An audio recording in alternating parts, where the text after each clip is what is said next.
Bu Büyük Akkaş camisi kichik edi.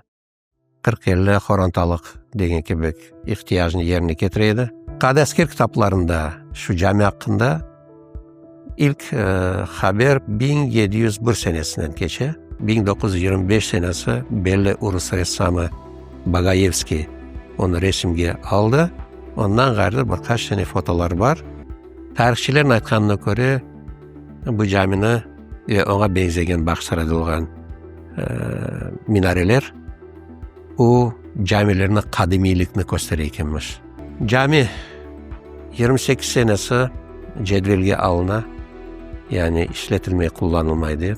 Cenk'ten son mesela onun hakkında ben aslında turgan mı yok mu ne olgan, hatta tam yerine aytıp olamayım.